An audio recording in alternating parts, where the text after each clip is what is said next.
Apocalipse, no capítulo 12, diz o seguinte: Miguel e seus anjos lutam contra o dragão e seus anjos. O dragão é lançado na terra, onde ele luta contra a mulher e a descendência dela, os que obedecem aos mandamentos de Deus e se mantêm fiéis ao testemunho de Jesus. Como nós já comentamos anteriormente, Satanás está tentando nos mostrar que nós não podemos confiar em Deus. Não vale a pena confiar em Deus.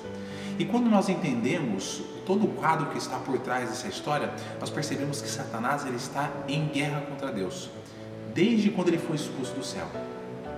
O interessante é que nós analisarmos esse texto, que nós lemos agora, quando Satanás ele está em guerra contra Deus, ele não está apenas em guerra contra Deus, ele está em guerra contra todas aquelas pessoas que guardam os mandamentos de Deus e o testemunho de Jesus Cristo.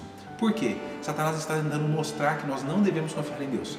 Mas existe um grupo de pessoas que dizem: não, nós confiamos em Deus e acreditamos em Deus sobre todas as circunstâncias. Nós guardamos os mandamentos de Deus, nós acreditamos no testemunho de Jesus Cristo.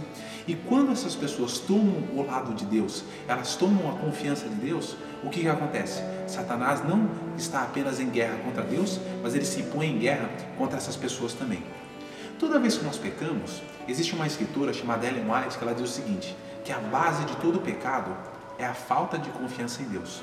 Toda vez que nós pecamos, é porque Deus pediu para que nós não fizéssemos alguma coisa e nós vamos lá e fazemos.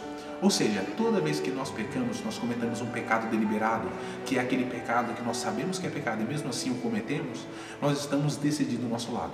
Nós estamos dizendo assim, de fato eu prefiro não confiar em Deus, porque Ele pediu para que eu não fizesse tal coisa e eu vou lá e faço. Então você está mostrando que você prefere confiar naquele anjo que colocou questão sobre a confiança de Deus.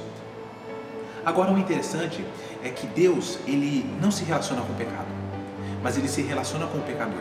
Deus ele não aceita o pecado, mas Ele ama o pecador.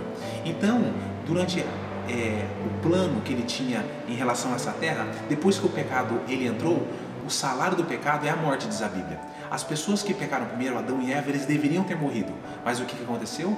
Deus ele colocou em prática o plano da salvação. Esse plano da salvação tinha como ponto principal a morte de Jesus Cristo, que seria o único preço equivalente a pagar o pecado que foi cometido. É através do sangue de Jesus Cristo que nós alcançamos a nossa salvação. E é por isso que a Bíblia diz que para que nós sejamos salvos, a única coisa que nós precisamos é crer em Deus. A única coisa que nós precisamos é crer em Jesus Cristo. Porque quando nós cremos em Deus e quando nós cremos em Jesus Cristo, não tem como confiar em uma pessoa 90%. Não tem como confiar em uma pessoa apenas 99%. Quando nós confiamos em uma pessoa, nós confiamos em uma pessoa 100%. E quando nós confiamos em Deus, assim também é. Nós temos que confiar 100%. E quando nós confiamos que Jesus, Ele foi suficiente preço pago para a nossa salvação, nós também temos que confiar não só na nossa salvação, mas nas coisas que Deus pede para que nós façamos na nossa vida. E todas essas coisas estão na Bíblia. E por isso, da importância de nós estudarmos a Bíblia. Confie em Deus você também. Não se esqueça, comente essa pergunta e nos vemos novamente amanhã.